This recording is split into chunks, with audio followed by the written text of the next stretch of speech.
नमस्कार, मी विलास बडे. News 18 लोकमतच्या prime time या बुलेटिनमध्ये आपल्या सगळ्यांचं स्वागत. बुलेटिनच्या सुरुवातीला एक महत्त्वाची बातमी या घडीची आपल्या हाती येते.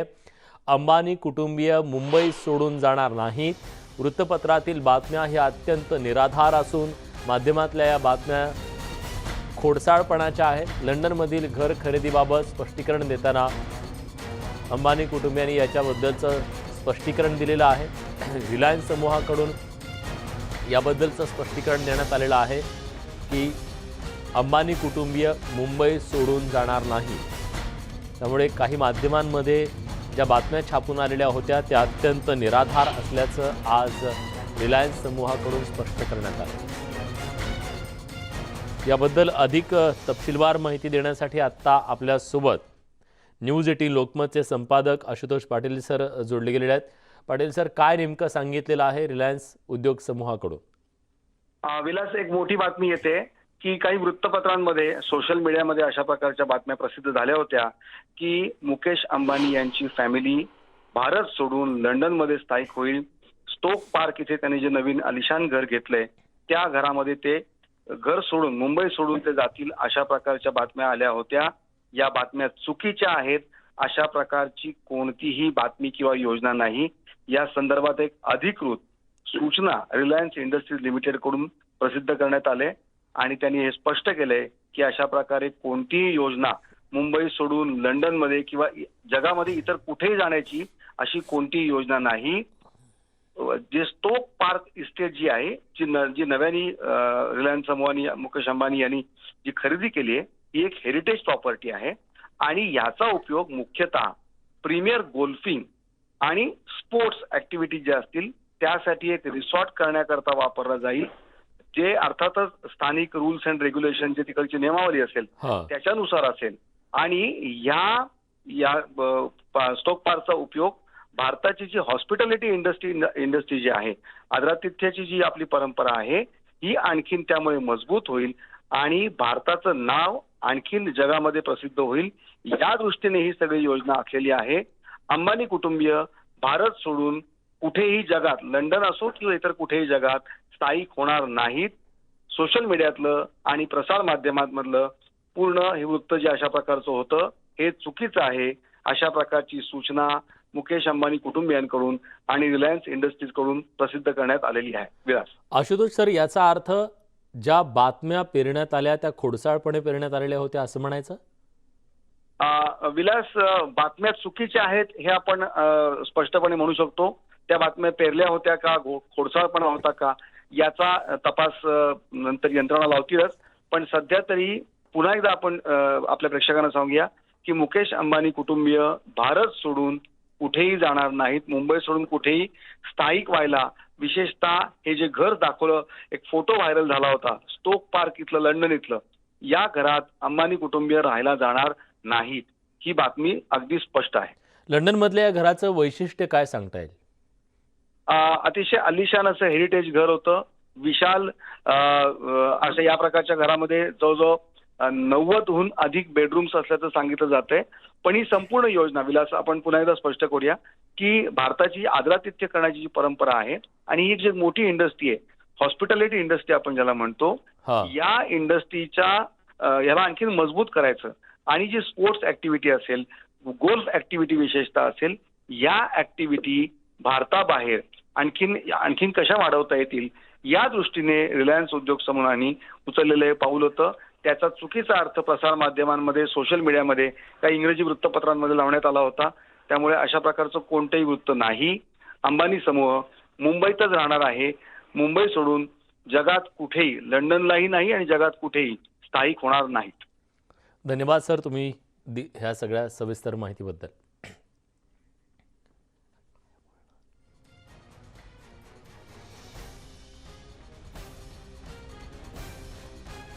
तेव्हा लंडनमधलं घर खरेदीच्या संदर्भात स्पष्टीकरण देण्यात आलेलं आहे रिलायन्स समूहाकडून आणि लंडनमधलं घर आणि त्यानंतर आलेल्या काही वृत्तपत्रांमधल्या, सोशल मीडियातल्या बातम्या याचं खंडन करण्यात आलेलं आहे.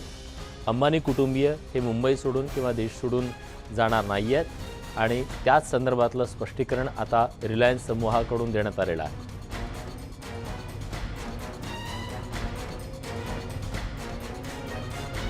काही प्रसारमाध्यमांमध्ये अशा संदर्भातल्या बातम्या आलेल्या होत्या, त्याचं खंडन करण्यात आलेलं आहे. लंडनमध्ये एक घर खरेदी केल्यानंतरच्या या बातम्या पसरल्या होत्या.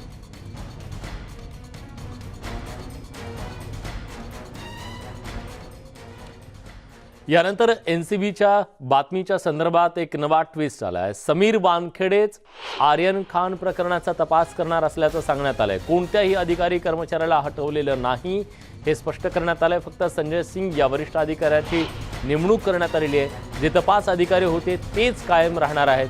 एनसीबीनं याच्याबद्दलचं स्पष्टीकरण दिलेलं आहे. संजय सिंग यांच्याकडे 6 प्रकरणांच्या तपासाची अतिरिक्त जबाबदारी असणार आहे. नार्कोटिक्स कंट्रोल ब्युरोनं एका पत्रकाद्वारे हे स्पष्ट केलेलं आहे. त्यामुळे ज्या बातम्या प्रसिद्ध झालेल्या होत्या की समीर वानखेडे यांना हटवण्यात आलेलं आहे, त्या बातम्यांच्या संदर्भात एनसीबीनं आता स्पष्टीकरण दिलेलं आहे की एनसीबीच्या या तपासाच्या संदर्भात की समीर वानखेडे यांना या आर्यन खान आणि इतर 6 वादग्रस्त प्रकरणातून हटवण्यात आलेलं नाही आहे.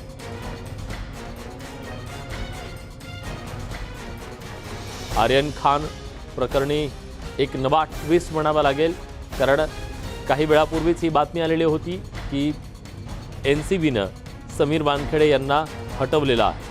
अजित मांढरे आपले प्रतिनिधी आता आपल्यासोबत आहेत. अजित, एक नवा ट्विस्ट.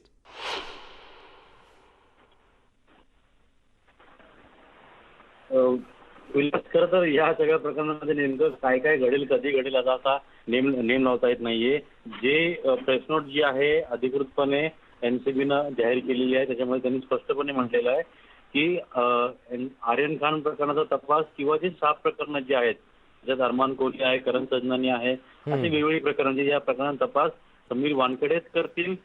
फक्त समीर वानखेडे यांच्यावरती एका वरिष्ठ अधिकाऱ्याची म्हणजे संजय सिंग जे आहेत डेप्युटी डायरेक्टर जनरल त्यांची नेमणूक करण्यात आलेली आहे आणि त्यांच्या नेतृत्वाखाली हा सगळा तपास होईल. म्हणजे याचा अर्थ एनसीबीने प्रेस नोट काढून अधिकृतपणे स्पष्ट केलेलं आहे की कोणत्याही तपास अधिकाऱ्याला, कोणत्याही कर्मचाऱ्याला, कोणत्याही वरिष्ठ अधिकाऱ्याला या कोणत्याही प्रकरणापासून हटवण्यात आलेलं नाहीये, दूर त्यांना केलेलं नाहीये. तर फक्त आणि फक्त वरिष्ठ अधिकाऱ्याची नेमणूक करण्यात आलेली आहे. त्यामुळे या प्रकरणामध्ये एक नवा ट्विस्ट आला असून जे सगळं चर्चा होत होती सध्या की समीर वानखेडे यांना या प्रकरणापासून दूर केलं गेलंय, तर तशी या चर्चेला आता एनसीबीनं अधिकृतपणे पूर्णविराम दिलेला आहे.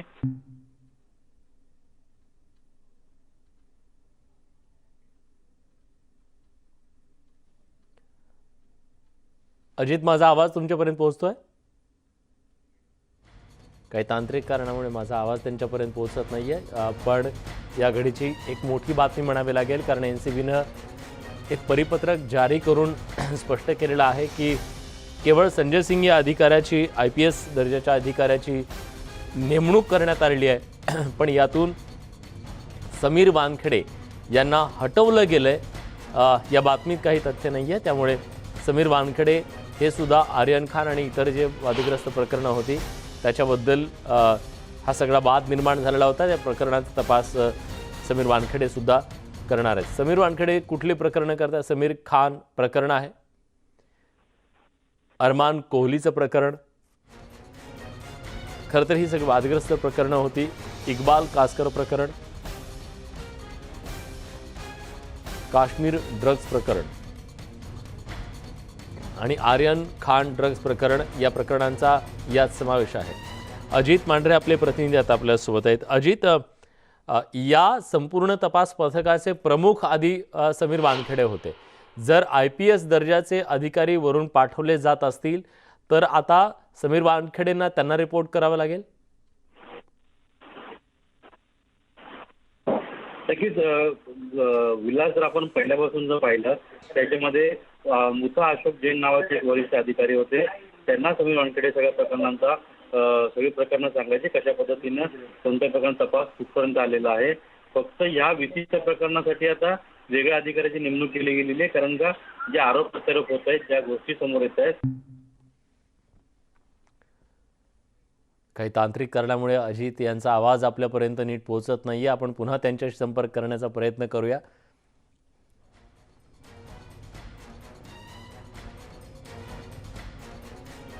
खरं तर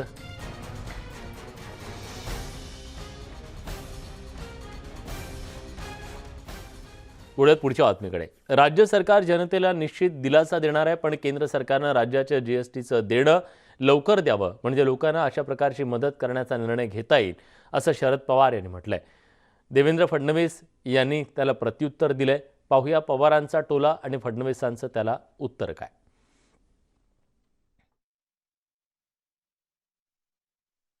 ऐतिहासिक राज्य सरकारशी बोलावं लागेल. राज्य सरकारने असं सुचवलेलं दिसतंय की आम्ही निश्चित दिलासा देऊ, पण केंद्र सरकारने राज्याची GSTची जे देणं आहे ते कृपाकरून लवकर द्यावं. ते दिल्याच्या नंतर अशा प्रकारचा लोकांना मदत करणारा निर्णय घेणं हे शक्य होईल. ज्यांना समजतच नाहीत अशी मंडळी या सगळ्या गोष्टी बोलत आहेत. पहिल्यांदा तर GSTची रक्कम मिळतेच आहे, मागच्या वर्षी मिळाली, यावर्षी मिळणार आहे, ती कुठेच जात नाही.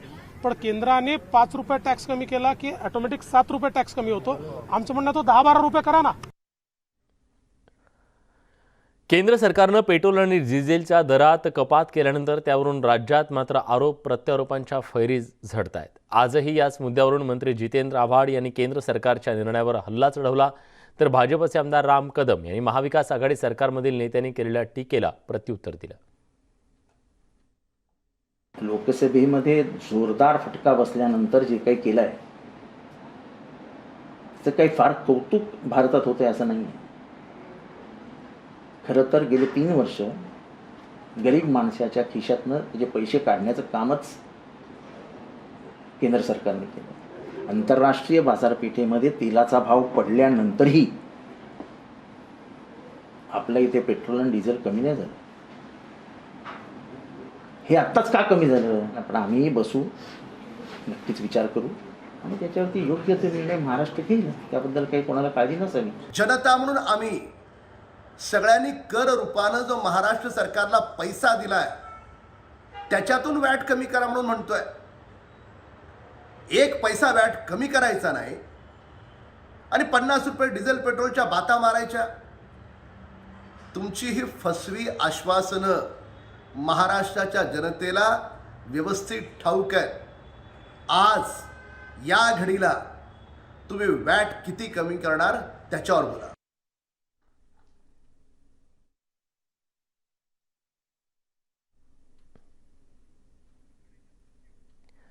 भाजपचे नेते आणि आमदार आशिष शेलार यांनी आज कृष्णकुंजवर जाऊन मनसे अध्यक्ष राज ठाकरेंची भेट घेतली. दिवाळीत झालेली ही सदिच्छा भेट असल्याचं शेलार म्हणाले.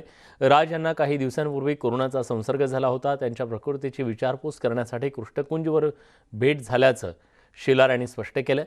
यावेळी पेंग्विन पब्लिकेशनचं जगातील 100 नावाजलेल्या सिनेमांवर आधारित एक पुस्तक आशिष शेलार यांनी राज ठाकरेंना भेट दिलं. मात्र पालिका निवडणुकीच्या पार्श्वभूमीवर ही भेट फार महत्त्वाची मानली जाते.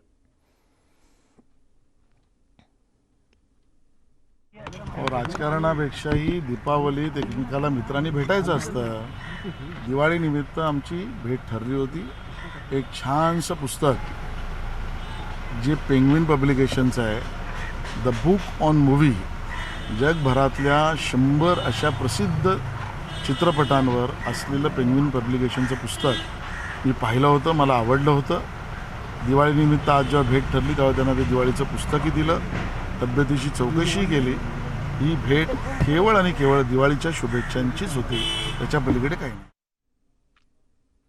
राजकारणापेक्षाही दीपावलीत एकमेकाला मित्रांनी भेटायचं असतं. दिवाळीनिमित्त आमची भेट ठरली होती. एक छानसं पुस्तक. राज ठाकरे नव्या घरात राहायला जाणार आहेत. कृष्णकुंज शेजारील इमारतीत ते राहायला जाणार आहेत. राज ठाकरे सहकुटुंब गृहप्रवेश करणार आहेत. मनसे अध्यक्ष राज ठाकरे उद्या त्यांच्या नव्या घरी गृहप्रवेश करणार असल्याचं कळत आहे. त्यांचं नवं घर कृष्णकुंजच्या अगदी बाजूला आहे. 5 मजली हा बंगला असून हा अतिशय सुसज्ज असा बंगला आहे.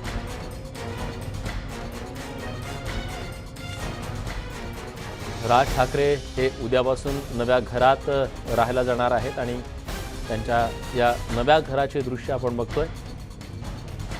आत्ताच दादरमधल्या शिवाजी पार्काच्या बाजूला असलेलं कृष्णकुंज हे त्यांचं निवासस्थान आणि त्या निवासस्थानाच्या अगदी शेजारी राज ठाकरेंचं हे नवं घर आहे.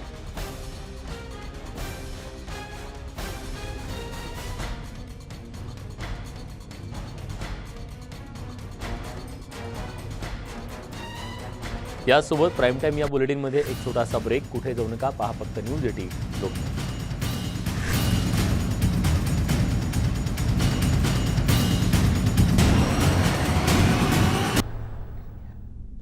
ब्रेकनंतर तुमचं पुन्हा एकदा स्वागत. पंतप्रधान नरेंद्र मोदी यांनी उत्तराखंडमध्ये केदारनाथाचं दर्शन घेतलं. या दौऱ्यात त्यांनी आदिगुरु शंकराचार्यांच्या मूर्तीचं अनावरण सुद्धा केलं. यावेळी पंतप्रधानांनी केदारनाथसाठी 400 कोटींच्या विविध कामांच्या घोषणा सुद्धा केल्या. केदारनाथच्या पुनर्निर्माण कार्यावर स्वतः पंतप्रधान लक्ष ठेवून असल्याचं त्यांनी सांगितलं. केदारनाथाचं लवकरच पुनर्निर्माण होईल याचा आपल्याला विश्वास वाटत होता, असं 2013 सालच्या नैसर्गिक आपत्तीबाबत बोलताना पंतप्रधान म्हणाले. पंतप्रधानांनी मंदिराच्या गर्भगृहात प्रवेश केला आणि भीमशिलेपर्यंत ते गेले. ही शिळा आपत्तीच्या वेळी खाली कोसळली होती.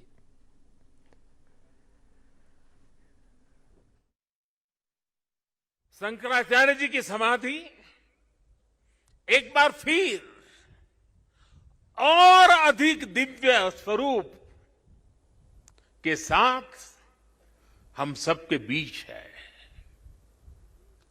इसके साथ ही सरस्वती तट पर घाट का निर्माण भी हो चुका है और मंदाकिनी पर बने पुल से गरुड़ चट्टी उस मार्ग को भी सुगम कर दिया गया है.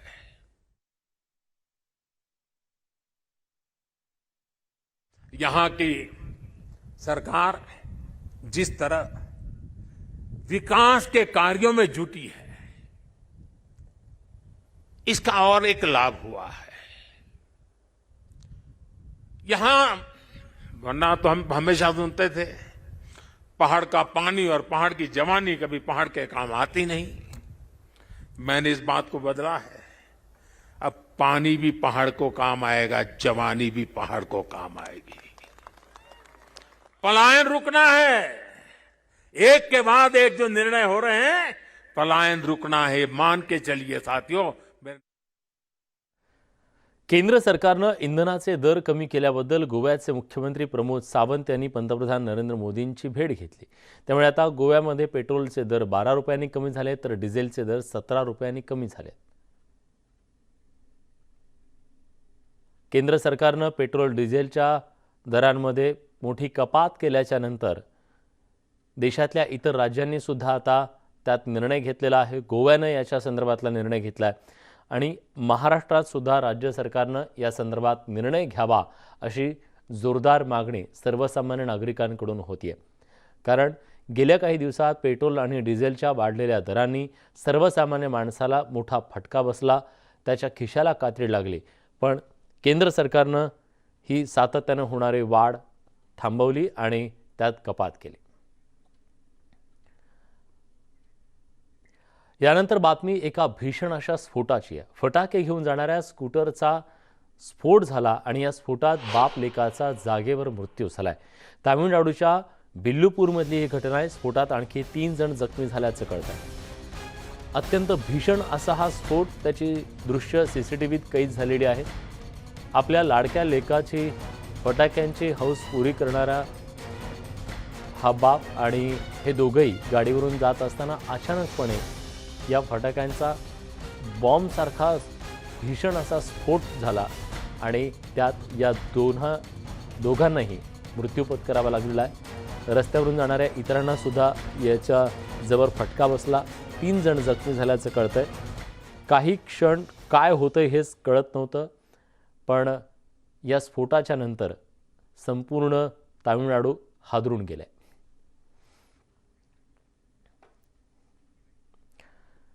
तिकडे बंगळुरूमध्ये फटाक्यांच्या अपघातात वाढ झाल्यानं फटाक्यांमुळे 5 मुलांच्या डोळ्यांना जखम झाली आहे.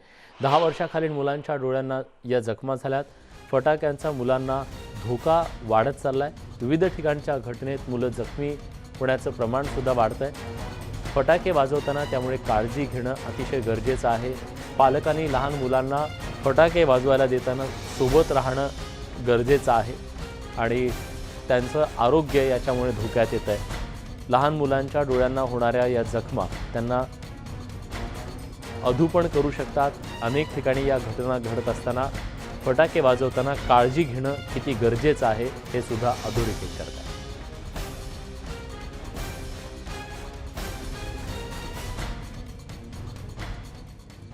यासोबत बुलेटिनमध्ये आपण इथेच थांबतोय. ताज्या घडामोडींसाठी बघत रहा न्यूज 18 लोकमत.